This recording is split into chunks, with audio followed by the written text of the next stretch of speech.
आज हमें इस समय पर एक और गहराई में जाना है ध्यान की, कि ये तो वो पैंडेमिक्स थे जो हम देख सकते हैं कि जिनके रिसर्च पेपर्स हमारे सामने उपलब्ध हैं, तो उसी माइंड के माध्यम से हमने इन्हें समझा है। अब आपको दूसरी बीमारियां देखनी है कि क्या किसी को जो कैंसर होता है, क्या जो खांसी जुकाम होता है, क्या फीवर जो होता है, क्या वो भी भ्रम तो नहीं है।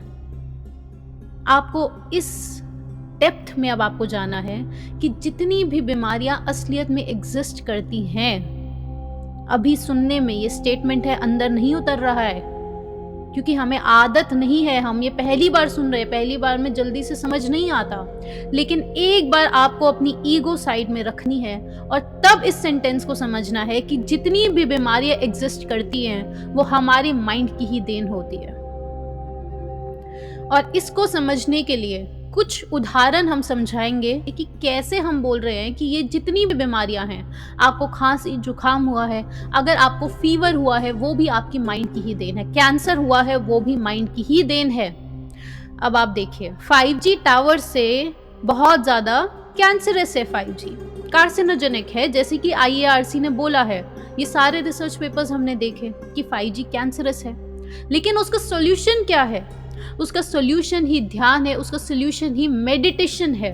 यानी कि अगर आपको एक सत्य पता चल गया कि ये चीज कैंसरस है, विष है, लेकिन ध्यान के माध्यम से आप उस मार्ग पर चले जाते हैं जैसे शिव का मार्ग था जो हम पढ़ते हैं कि विष पीकर भी अमर हो गए। जैसे हमने पिछले सेशन में डिस्कस किया था, पिछले मेडिटेशन सेशन में हमने आपको रिसर्च पेपर्स के साथ बताया था कि ऐसे पेपर्स इजीली उपलब्ध हैं, आप सर्च कीजिए इंटरनेट पर, आपको मिल जाएंगे, जहां पर ऐसे कुछ चर्चेज होते हैं जहां पर उनके जो प्रीस्ट हैं वो रैटल स्नेक उन्हें काट रहा है, रैटल स्नेक काट रहा है, लेकिन उनको कोई इफेक्ट नहीं हो रहा। कोबरा स्नेक, पॉइजनस स्नेक काट रहे हैं, लेकिन उनके शरीर पर कोई इफेक्ट नहीं हो रहा है। फ्लेम होती है, आग से अपनी स्किन जला रहे हैं, लेकिन वो स्किन नहीं जल रही है, वो आग से एक्सपोज कर रहे हैं अपनी स्किन को, लेकिन वो जल नहीं रही है। तो बात यहाँ तक जाती है और यहाँ पर आती है ध्यान, मेडिटेशन की शक्ति। तो आपको इस स्तर पर अब आना है। हम इसीलिए बोल रहे हैं कि फियर नहीं है कहीं पर भी। आप जो भी ज्ञान इस समय ग्रहण कर रहे हैं उससे कभी भी आपको फियर नहीं हो सकता। वो बस ऐसे समझ लीजिए कि इन लोगों की असलियत हमें समझनी है, क्योंकि हवा में ये बात फैली हुई है। ये सारी नॉलेज आपको अफेक्ट करेगी अगर आपने उसे, क्योंकि हम माइंड के तल पर जीते हैं। जब तक आप उस माइंड की जो स्टेज है उससे ऊपर नहीं आ जाते, तब तक हर चीज अफेक्ट करेगी, फिर चाहे वो कोविड-19 हो या फिर वैक्सीन के साइड इफेक्ट्स हो। तो या तो आप एक्सट्रीमली इग्नोरेंट होकर जीवन जी सकते हैं, जिसे हम बोलते हैं इग्नोरेंट पॉपुलेशन, कि जिन्हें कोई भी मतलब नहीं है, या फिर आप दूसरी तरफ आ सकते हैं कि आपने सारे रिसर्च पेपर सहित एक ज्ञान एकत्रित करा हुआ है, लेकिन अब आप उससे भी ऊपर उठ चुके हैं। आप उससे भी ऊपर उठ चुके हैं क्योंकि आप ध्यान, मेडिटेशन के मार्ग पर हैं।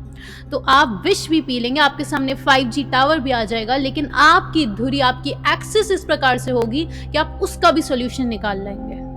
और वो डॉक्टर विश्वरूप ने बहुत ही बेहतरीन ढंग से किया है। तो आप इस चीज को समझिए। जो वुडू डेथ हमने पिछले सेशंस में बताई थी कि वुडू डेथ यानी कि एक इंसान है, एक ऐसी सोसाइटी है जहां पर ये पूरी चीज प्रचलित है। और ये जो वुडू डेथ है, ये कौन बता रहे हैं? उन्होंने अपना जीवन इसी पर निकाल दिया। वो Walter Cannon, doctor Walter Cannon, उन्होंने वुडू डेथ को स्टडी किया और जीवन ही इस पर निकाल दिया, क्योंकि वो प्रॉपर एक डॉक्टर, वो कभी भी इस चीज पर यकीन नहीं कर सकते थे। उनका विपरीत हो गया, पूरी लाइफ चेंज हो गई इस इवेंट के बाद। लेकिन उन्होंने वहां पर रहकर ये स्टडी करा और देखा कि असलियत में ये हो रहा है कि कोई तांत्रिक आता है, एक इंसान आता है और वो एक तरह से श्राप देता है, एक बोन दिखाता है सामने वाले इंसान को, और उसी समय पर उस इंसान की 1 या 2 दिन में मृत्यु हो जाती है। उस पूरी सोसाइटी में ये जो फिनोमेना है ये एग्जिस्ट करता है।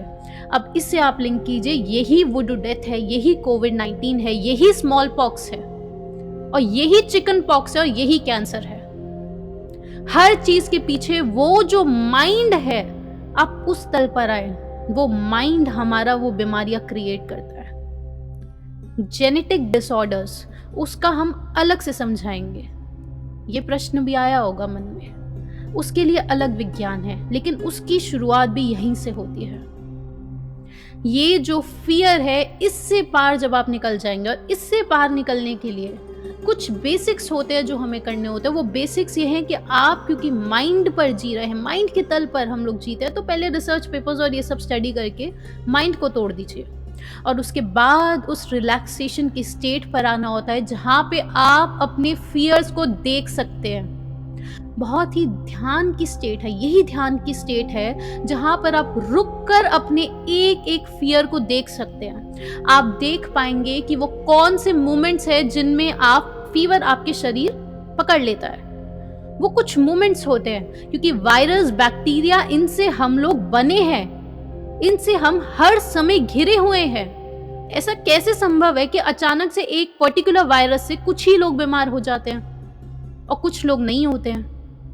क्योंकि कुछ पर्टिकुलर माइंड की स्टेट्स होती है जिन पर हम बीमारी को निमंत्रण देते हैं।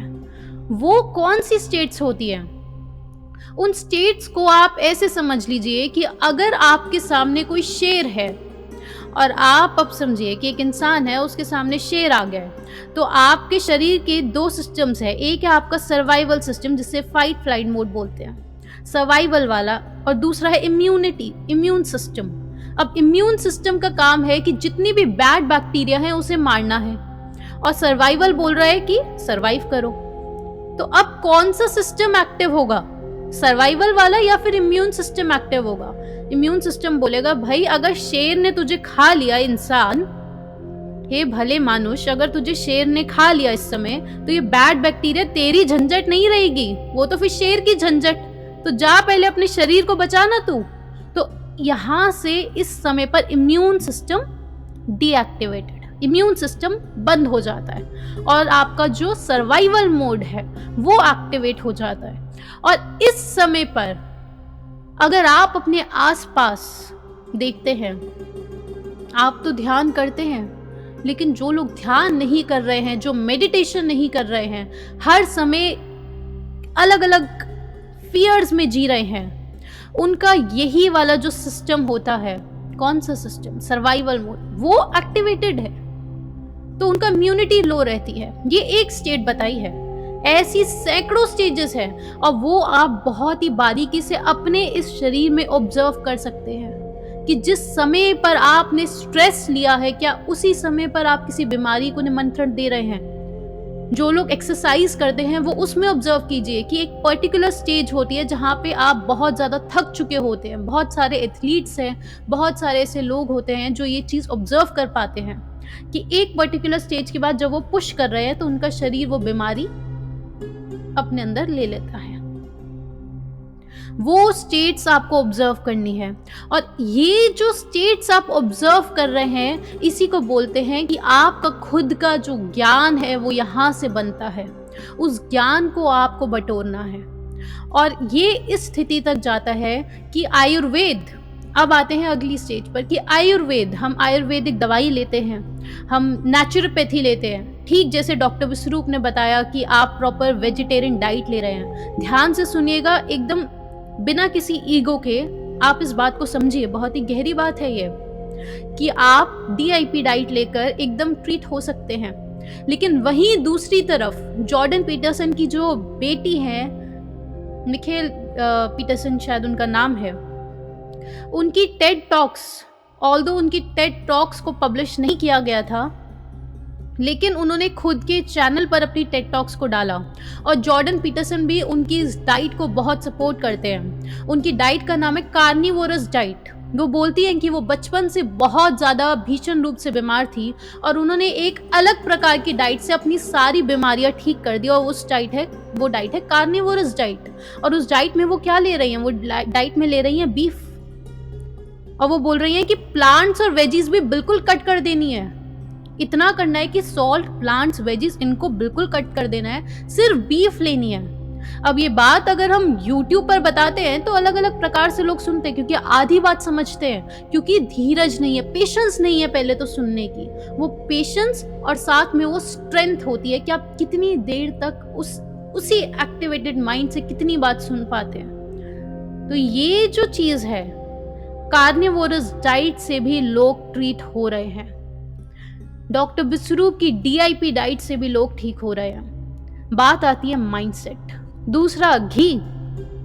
डॉक्टर विश्वरूप ने बहुत ही स्पष्ट बोला है कि दूध घी नहीं लेना।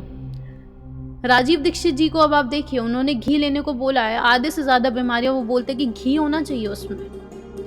और आप देखिए कि हरियाणा के लोग, वो 90-95 साल, 90-95 इतने साल वो जीते हैं। हरियाणा के लोग के लिए अभी भी इस समय कॉमन है, और वो खूब घी, मक्खन, दूध पीते हैं। तो ये दो जो चीजें, घी और DIP डाइट, ये तो एकदम हमारी आंखों के सामने स्पष्ट है। बात आती है सोसाइटी। हालांकि जो डॉक्टर विश्वरूप बोल रहे हैं कि दूध गड़बड़ है, तो उनका तर्क तो यहीं पर वो हो जाता है, क्योंकि दूध इतना ज्यादा एडल्ट्रेटेड आ चुका है कि अगर महाराष्ट्र के आप सर्वेस पढ़ते हैं तो 80% से ज्यादा दूध एडल्ट्रेटेड है। तो इतना एडल्ट्रेटेड दूध है तो सीधा सीधा इंसान को ये बोल दो भाई दूध गड़बड़ है।